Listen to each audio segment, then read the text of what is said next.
마가복음 11장 12절에서 14절입니다. 마가복음 11장 12절에서 14절 같이 읽습니다. 이튿날 그들이 베다니에서 나왔을 때에 예수께서 시장하신지라 멀리서 잎사귀는 한 무화과 나무를 보시고 혹 그 나무에 무엇이 있을까 하여 가셨더니 가서 보신즉 잎사귀 외에 아무것도 없더라. 이는 무화과의 때가 아님이라. 예수께서 나무에게 말씀하여 이르시되 이제부터 영원토록 사람이 내게서 열매를 따먹지 못하리라 하시니 제자들이 이를 듣더라. 아멘. 할렐루야. 할렐루야. 하나님의 은혜와 복이 오늘도 주님 앞에 나온 우리 사랑하는 성도 여러분 삶 속에 가정 속에 늘 함께 하시기를 주님의 이름으로 축원합니다. 예수님은 이 땅에 계실 때 많은 이적을 행했습니다. 예컨대 각종 병을 고쳤죠. 더러운 귀신들을 내쫓았습니다. 죽은 자들을 살려주셨습니다. 풍랑을 잔잔하게 하셨습니다. 또 적은 양의 음식으로 많은 사람을 배불리 먹여줬습니다. 이외에도 예수님이 행한 이적들은 너무나도 많이 있습니다. 그래서 예수님이 행한 이적을 낱낱이 기록한다면 그 결과가 어떻게 되는지 요한복음 21장 15절은 이렇게 말씀합니다. 이 세상이라도 그 기록된 책들을 두기에 부족할 것이다 라고 말씀했습니다. 얼마나 많으면 예수님이 행한 이적을 다 하면 그 책들을 기록한 것을 세상에 둔 자도 부족하다라고 말 정도로 많은 이적을 행했습니다. 마가복음도 예수님의 이적들을 많이 수록하고 있습니다. 마가복음 1장 34절처럼 간단하게 일괄적으로 설명하는 경우가 있습니다. 이런 일반적인 경우와 예수님의 부활을 우리가 뺀다면 지금 이 마가복음에는 예수님의 이적들이 모두 18번 등장합니다. 오늘 본문에는 예수님께서 열매 없는 무화과 나무를 저주했습니다.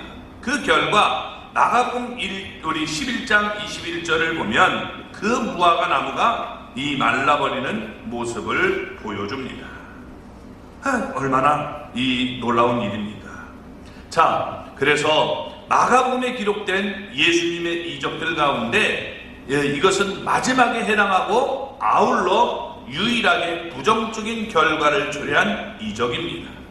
일반적으로 예수님은 사람들을 긍휼히 불쌍히 여겼을 때만 이적을 행했습니다. 그래서 이적의 조건이 여러분 우리가 이적이 나타나면 불쌍히 여기는 마음이 있어야 돼요. 불쌍히 여기는 마음이 없으면 이적은 나타나지 않습니다. 예컨대 예수님이 병을 고치신 것은 그 병자를 불쌍히 여겼기 때문이죠. 또 귀신을 내쫓은 것도 귀신 들린 사람을 불쌍히 여겼기 때문에 내쫓아 주셨습니다. 또 죽은 자를 살리신 것도 죽은 자의 가족들을 불쌍히 여겼기 때문에 살려주셨습니다. 또 적은 양의 음식으로 많은 사람을 배불리 먹인 것도 그때 배고파하는 사람들을 불쌍히 여겼기 때문입니다. 이렇듯 일반적으로 말하면 예수님이 이적을 행한 동기는 예수님의 긍휼이 풍성했기 때문임을 알 수 있습니다. 그러나 오늘 본문의 말씀을 보면 사정이 완전히 다르다는 것입니다. 예수님은 열매 없는 무화과 나무를 저주하셔서 그 무화과 나무가 말라버리게 만들어버렸습니다. 이와 같이 예수님이 파멸을 가지고 온 이적을 행한 것은 다른 데는 없는데 오직 여기에 나타나고 있습니다. 이게 도대체 무엇입니까? 그 이유가 무엇입니까?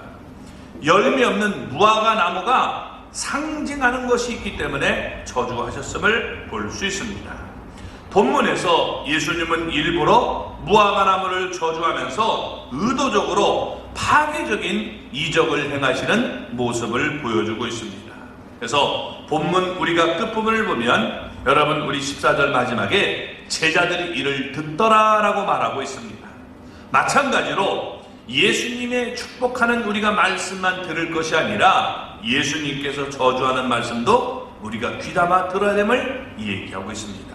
여러분 이 말씀을 우리가 귀담아 들을 수 있는 그런 은혜가 있기를 바랍니다. 자, 예수님은 열매를 찾으심을 보여줍니다. 12절 말씀을 볼까요? 이튿날 그들이 베다니에서 나왔을 때에 예수께서 시작하신지라. 자, 때는 이튿날이었습니다. 고난 주간의 둘째 날인데 그 전날 예수님은 우리가 지난주에 나눴던 것처럼 나귀 새끼를 타고 예루살렘에 입성하셨습니다. 들어갔습니다. 자, 예수님은 예루살렘 성전에 들어가서 모든 것을 둘러보셨습니다. 3년 전에 공생의 초기에도 예수님은 성전에 들어가서 그곳에서 성전에서 매매하는 자들과 돈 바꾸는 자들을 다 내쫓았습니다. 그때 예수님은 의문을 바라면서 사정없이 그들을 성전에서 내쫓았던 것입니다. 그로부터 3년이 지났습니다. 예루살렘의 성전 상황은 그때나 지금이나 조금도 달라질 바가 없었습니다. 그러나 그날은 때가 이미 저물었습니다. 그래서 예수님은 제자들을 데리고 예루살렘으로 나와서 베다니로 다시 가셨던 것입니다. 요한복음 11장 18절 말씀과 같이 베다니는 예루살렘에서 한 오리쯤밖에 안 되는 거리입니다. 그래서 여기 예루살렘이면 바로 건너편이 감람산이에요. 이 감람산 꼭대기에서 싹 넘어가면 거기가 이제 여러분 이 벳바게와 베다니가 나오는데 요즘에는 여기를 막아버렸어요. 그래서 우리 옛날에 성지순례 갔던 사람들은 뺑 돌아가지고 굉장히 먼 것처럼 되지만 사실 거기서 내려가면 거기에 옛날에는 그래서 이 막아놓기 전에는 저는 굉장히 거기를 많이 다녔는데 요즘에는 이게 막아놨기 때문에 이 바깥에 가서 쭉 돌아다니니까 굉장히 차 타고도 여러분 몇십 분 가야 돼요. 이렇게 도를 만들어 놓은 거예요. 그래서 그 지금 있는 사람들은 그게 굉장히 가까운 거리를 가는 사람들은 잘 모를 수 있어요. 자, 어쨌든 자 이렇게 지금 한 오리쯤밖에 안 되는 거리예요. 그럼 오리는 얼마예요? 2km. 그죠? 2km밖에 안 되는 겁니다. 그러니까 여러분 이 산이 이렇게 그러니까 산이 힘들어서 그러지 거리는 얼마 안 된단 말이에요. 그래서 이런 지금 거리입니다. 베다니에서 예수님이 죽은 자를 살리신 나사로와 또 그의 두 누이 이 마르다와 마리아가 살고 있던 것이 바로 베다니입니다.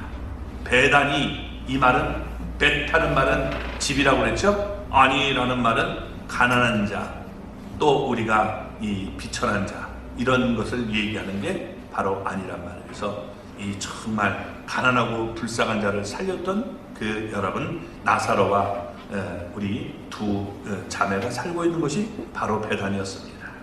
예수님은 베다니에서 유숙했다라고 말합니다. 그 이튿날 예수님은 제자들과 함께 베다니에서 나왔습니다. 예루살렘으로 가기 위해서 나오셨는데 이때 예수님은 시장했다라고 말씀합니다. 왜 시장했을까요? 마태복음 21장 우리 18절 말씀을 보면 때가 이른 아침이었다라고 말합니다.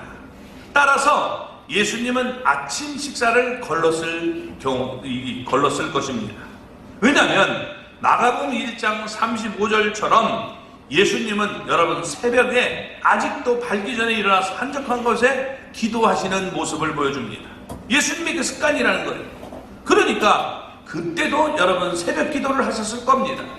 그러니까 그날 예수님은 예루살렘 성전에 들어가서 의분을 바라며 다시 성전을 깨끗하게 정화할 것인데 이를 위해서 예수님은 새벽에 일찍 일어나서 기도로 준비하셨을 것입니다. 나사로의 집에 들리지 않고 그대로 예루살렘으로 갔을 것입니다. 그렇지 않았다면 나사로의 집에서 아침 식사를 잘 대접해 드렸을 것입니다. 아무리 없더라도 예수님이 오셨는데 그냥 여러분 보내드리겠습니까? 그래서 정말 잘 대접했을 거예요. 예수님은 간절히 기도하는 동안에는 시장함을 느끼지 못했을 것입니다. 예수님이 기도로 끝내고 예루살렘으로 가는 도중이었습니다. 베다니에서 예루살렘으로 가는 길은 아주 가깝지만 이렇게 올라갔다가 내려가야 되고 또 올라가야 돼요. 그러니까 이렇게 반복되는 힘든 길입니다. 더군다나 잠시 후에 이 예수님은 하나님의 아들로서 성전을 깨끗하게 하실 것입니다. 이것은 많은 육체적인 에너지가 필요한 일이기 때문에 시장함을 느꼈을 것입니다. 예수님은 하나님의 아들 인자로 오셨기 때문에 시장함을 느낀 것입니다. 자, 그리고 여러분 13절 말씀을 보겠습니다. 멀리서 잎사귀 있는 한 무화과 나무를 보시고 혹 그 나무에 무엇이 있을까 하여 가셨더니 가서 보신즉 잎사귀 외에 아무것도 없더라. 이는 무화과의 때가 아님이라. 아멘. 자, 예수님 멀리서 한 무화과 나무를 봤다라고 말합니다. 베다니에서 예루살렘으로 가다 보면 벳바게라는 동네가 나온다라고 말했습니다. 이 벳이라는 말이 뭐라고 그랬죠? 집. 그 다음에 이 파게인데 마케트가 아니라 파게라는 말은 무화과라는 거예요. 무화과. 그래서 이 벳바게는 무화과의 이 집이다 한 말입니다. 무화과 나무가 그곳에는 많았기 때문에 무화과의 집, 무화과의 동네다 이렇게 불렀던 겁니다. 그런데 그 무화과 나무가 길가에 있었다라고 마태복음에는 말씀하고 있습니다. 예수님은 그 무화과 나무에게 파괴적인 이적을 행함으로 제자들에게 아주 중요한 교훈을 가르쳐 주신 것입니다. 이를 위해서 예수님은 의도적으로 주인 없는 길가에 서 있는 무화과나무를 택하신 것입니다. 때는 6월절을 지금 앞두고 있는 시기입니다.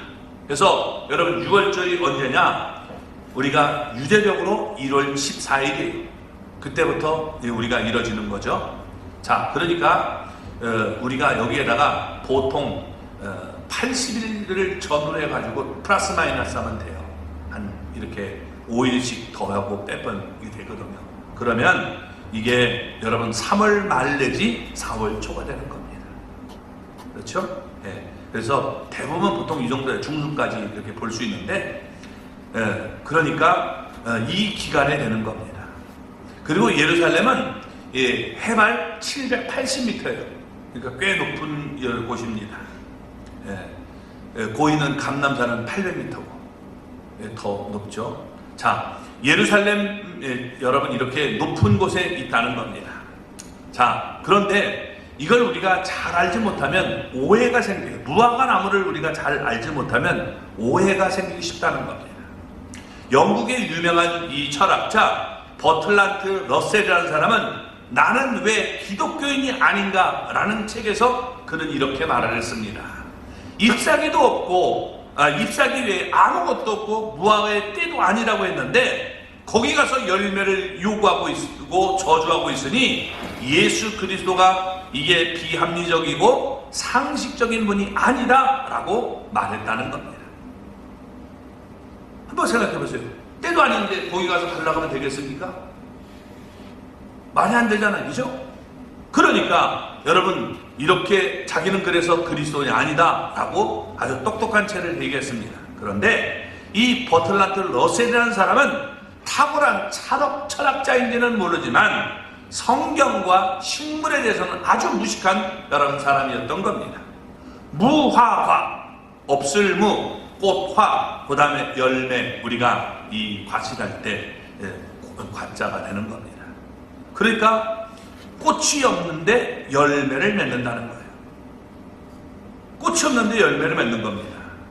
왜냐하면 열매 안에 사실 꽃이 이 열매 안에 꽃이 있기 때문에 그런 겁니다. 그게 무화과예요. 무화과는 본격적인 이 추수기가 6월, 7월입니다. 그러니까 아직 때가 아니죠. 그런데 이때 제일 많은 열매를 맺는 거예요. 그러나 그 앞에도 여러분 얼마든지 열매를 맺습니다. 3, 4월에도 열매를 맺어요. 이때 열매를 맺을 때를 뭐라고 하냐면 이른 열매를 파게라고 해요. 파게. 벳바게 할 때 파게가 바로 여기에 있는 거예요. 그러니까 이른 때 이 열매가 많이 그때 맺히게 된 거예요. 그런 동네예요. 그러니까 그런 동네 가서 여러분 열매가 있어요 없어요? 사실은 원래 있어야 돼요 없어야 돼요? 있어야 되죠. 그죠? 파괴라는 동네, 얼마든지 이때 열매가 맺을 수 있는 겁니다. 자, 3, 4화를 제외하고 일반적으로 무화과 나무를, 보통 무화과 하면 불려지는 것이 파괴가 아니라 태나라고 해요. 태나. 뭐라고 한다고요? 무화과를? 태에나. 이 무화과를 얘기할 때 태나라고 하는 거예요. 일반적으로 얘기할 때는 태나라고 합니다. 그런데 이게 이른 열매를 맺을 때 이걸 뭐라고 하냐면 파괴라고 해요. 그러니까 무화과 나무를 부를 때 우리가 두 가지로 불러요. 두 가지로. 자, 근데 우리나라는 어떻게 돼요? 그냥 무화과 나무는 우리가 그냥 무화과 나무예요. 다른 이름이 없죠. 영어도 마찬가지예요. fig라고 해요. fig. 피그가 아니라 fig. F란 말이에요. F. 그래서 fig 하면은 이게 뭐예요? 무화과를 얘기하는 거예요. 그 외에 다른 이름이 없어요. 그러니까 오해가 되는 거예요. 근데 이스라엘 사람들은 이게 뭐냐면 열매를, 이게 뭐냐면 6월 7월에 가장 많은 열매를 먹고 풍성한데 그게 9월 10월에도 열매를 맺어요. 열매가 굉장히 많이 맺는 거예요. 이게 열매를 몇 번씩, 이게 보통 5번 이상 열매를 맺어요. 그러니까 여러분 이게 얼마든지 따먹을 수 있다는 겁니다. 무화과의 특징이 뭐냐? 이제 잎사귀를 내요. 잎사귀를 내면 이미 이것은 뭐냐면 다른 나무들과는 달리 열매가 있다는 거예요. 잎사귀가 있다는 건 열매가 있다는 거예요. 자, 오늘 여기 그러니까 뭐예요? 잎사귀가 있다고 그랬죠? 없다고 그랬어요. 우리 본문에. 네? 여기서 보니까 잎사귀 아무것도 없잖아요. 잎사귀가 있어요? 없어요? 있어요. 그러니까 열매를 우리가 요구할 수 없어요. 있죠? 당연히 있는 겁니다. 이건 매우 상식적인 거예요. 그렇죠? 이 무화과 나무 열매를 모르니까 그러지 열매를 알면 대단히 상식적이에요. 이 예수님이 상식 없는 분이에요? 아니요. 상식이 있는 분이란 말이에요. 그렇죠? 얼마든지 이 파괴라는 열매를 우리가 요구하고 수 있는 겁니다. 그런데 열매가 없으니까 이게 뭐예요? 정상이 아니었던 거죠. 그렇죠? 이 동네가 어떻게 해요? 우리 뱃박에잖아요. 뱃박에 이럴 때 가면은, 그러니까 파괴 동네란 말이에요. 이런 열매가 맺히는 동네예요. 그런데 여러분 어떻게 돼요? 이 무화과 나무가 창조주의 기대대로 열매를 맺어주지 못하고 있는 나무라고 말할 수가 있다는 겁니다. 다른 열매들은 익어야 열매를 우리가 먹을 수 있지만 무화과 나무는 열매가 익지 않아도 이게 불쾌한 맛이 없어요. 그냥 먹을만 해요.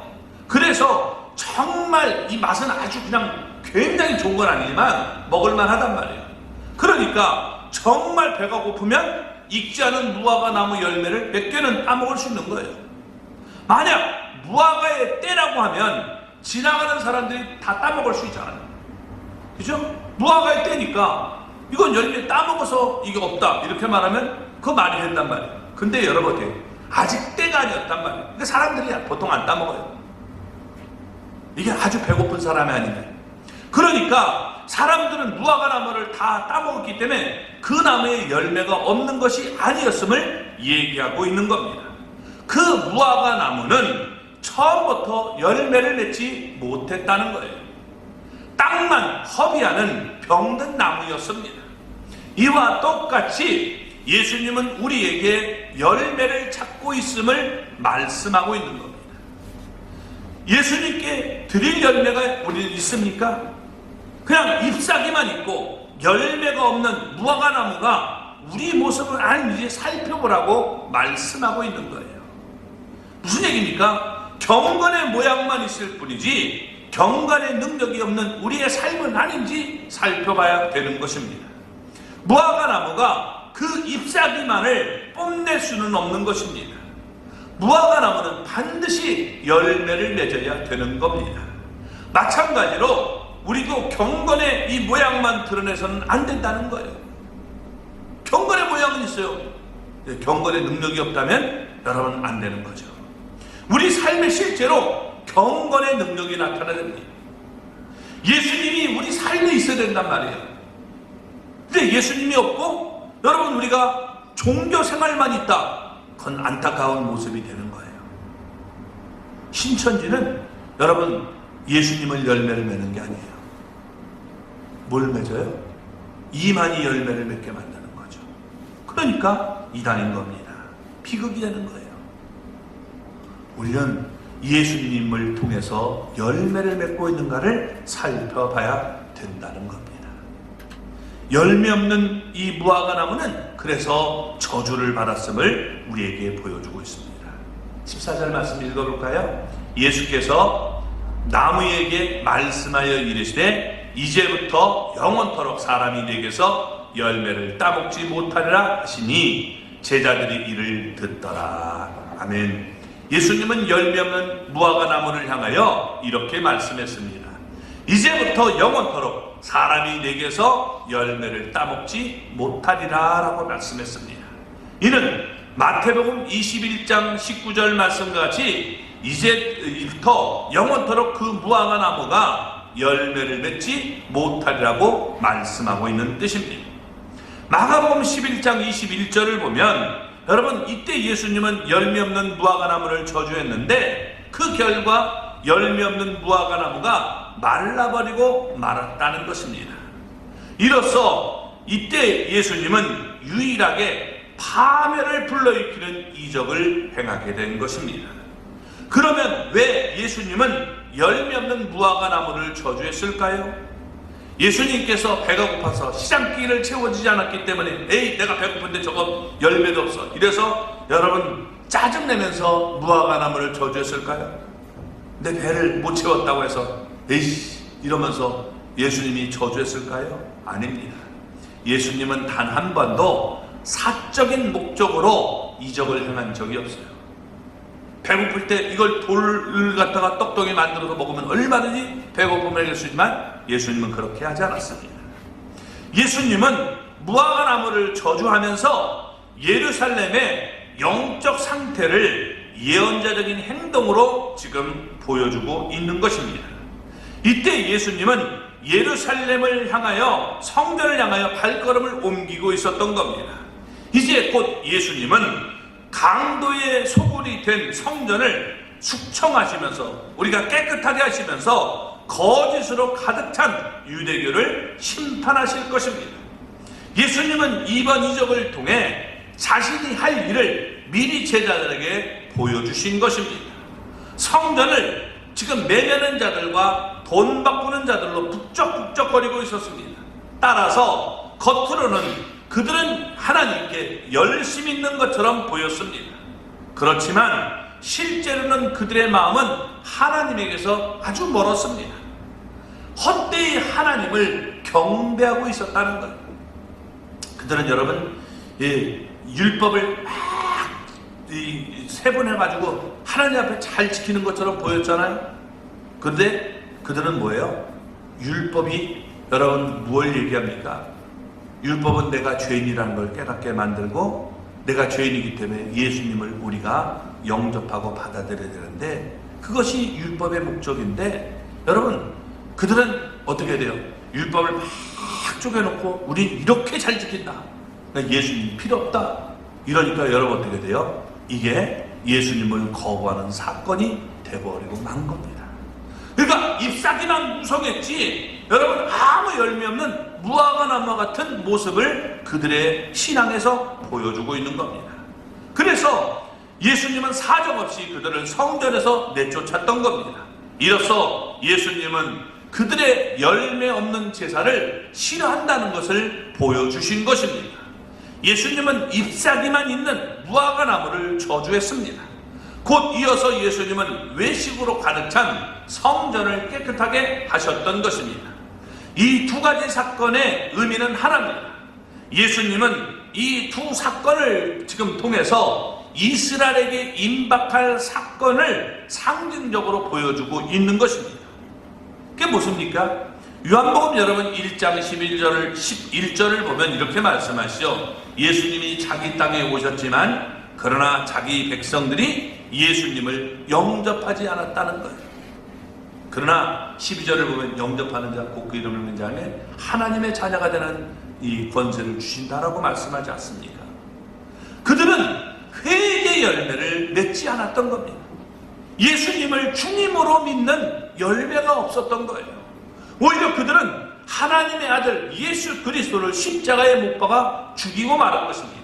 따라서 열매 없는 무화과 이 나무처럼 외식과 형식으로 가득 찬 성전처럼 예수님을 배척한 이스라엘도 심판을 받아야만 했던 것입니다. 예수님은 그들에게서 회개 열매를 찾았지만, 그러나 여러분, 그들은 예수님 앞에 열매를 맺지 못해서 심판을 받을 수밖에 없음을 보여주고 있는 겁니다. 그래서 그로부터 약 40년이 지나서 여러분 어떻게 돼요? 예수님이 심판하신 대로 이스라엘은 멸망의 날을 맞게 됩니다. 주 70년 로마군, 여러분 이 디도라고 하는 이 장군에 의해서, 티토스라고 하는 장군에 의해서 예루살렘 성은 완전히 파멸되고 맙니다. 그래서 예루살렘 성벽, 이 성벽은 돌 하나도 돌 위에 남지 않고 철저하게 다 무너져 버립니다. 다 무너져요. 여러분, 그래서 우리 예루살렘 성전 우리 거기 갔을 때 통곡의 벽이라는 거 가봤잖아요. 예, 이 기둥 밑에 있는 것만 이게 몇 개가 있는데 그것만 남아있고 나머지 위에 있는 건 다 이게 무너진 거예요. 그래서 여러분, 이와 같이 지금 열매 없는 나무는 심판을 받게 됨을 보여주고 있는 겁니다. 다 무너져 버리고 마는 거예요. 성경은 이와 같이 계속해서 반복합니다. 우리가 열매 없으면 망한다는 거예요. 마태복음 3장 10절을 보면 이미 도끼가 나무 뿌리에 놓였으니 좋은 열매를 맺지 아니하는 나무마다 찍혀 불에 던져지리라. 이것은 광야에서 침례 요한이 외친 말씀입니다. 예수님도 직접 말씀했는데 마태복음 7장 19절 같이 읽어볼까요? 아름다운 열매를 맺지 아니하는 나무마다 찍혀 불에 던져지느니라. 아멘. 예, 여러분, 아름다운 열매를 맺지 않으면 우리가 이렇게 찍혀 던져버리는 거예요. 요한복음 15장 2절 말씀도 읽어볼까요? 물은 내게 붙어 있어 열매를 맺지 아니하는 가지는 아버지께서 제하여 버리시고. 아멘.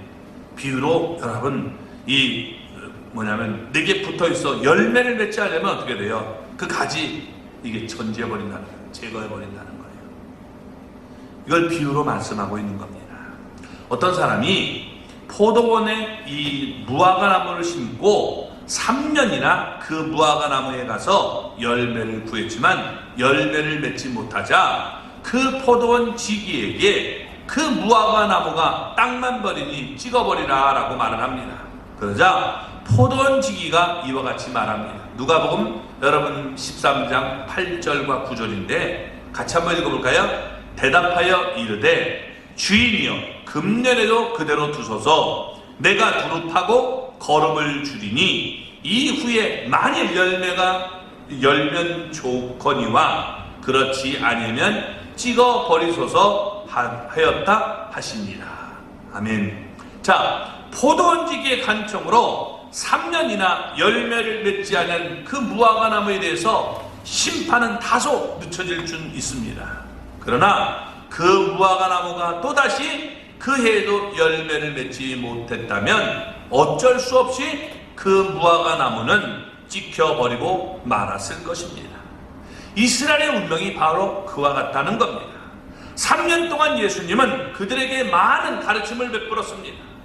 또 그들을 위해서 많은 이적을 행했습니다. 그러나 그들은 회개의 열매는커녕 도리어 예수님을 죽여버리기로 작정했던 겁니다. 없애버리려고 했던 거죠. 물론 누가복음 13장에서 무화과 나무처럼 그들에게도 어느 정도 심판의 유예 기간이 주어졌지만 아무 변화가 없었던 거예요. 내버려 두셔서 금년에도 하면서 이렇게 유예 기간을 놓지만, 그래서 오늘 본문에 나오는 무화과 나무처럼 결국 그들은 심판을 받고 말았다는 겁니다. 그래서 여러분 어떻게 돼요? 그들이 여러분 망하게 돼서 마사다로 쫓겨가죠. 그래서 마사다 절벽에 이렇게 여러분 그 곳에 가서 살면서 여러분 장렬한 전사를 해요. 행여 우리도 그동안 무의도식하면서 땅만 허비하는 나무는 아니었는지 살펴보라는 것입니다. 열매 맺지 않는 나무는 찍힘을 당하는 것입니다. 지난날 여러분 우리의 삶을 한번 돌아봐야 되는 겁니다.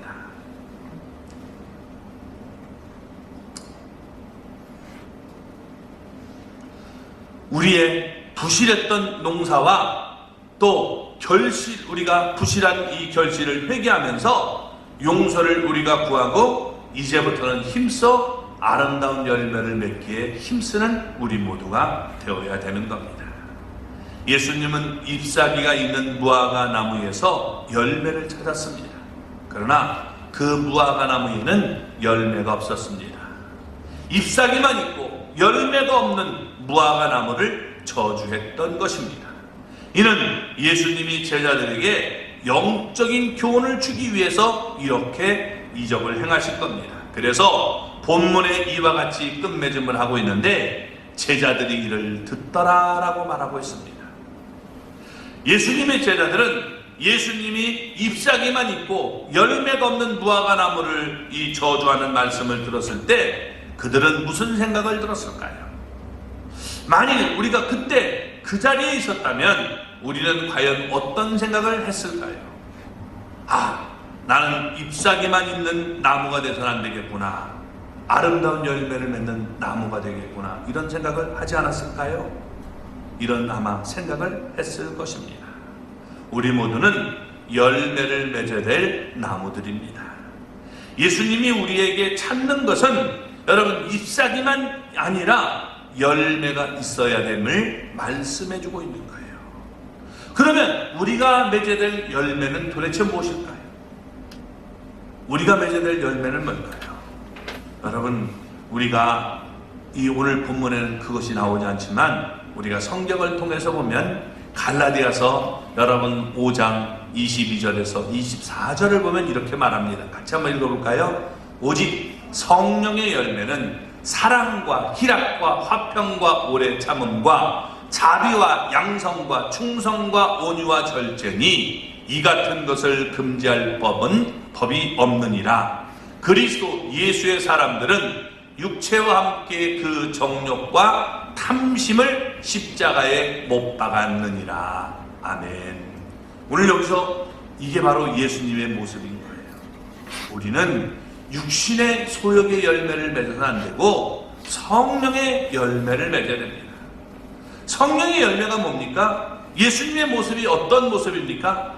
예수님은 사랑도 희락도 화평도 충만하신 분이었습니다. 예수님은 오래 참으셨고 자비하시고 선하신 분이십니다. 예수님은 충성하시고 온유하시고 절제하신 분이었습니다. 이게 바로 예수님의 모습입니다.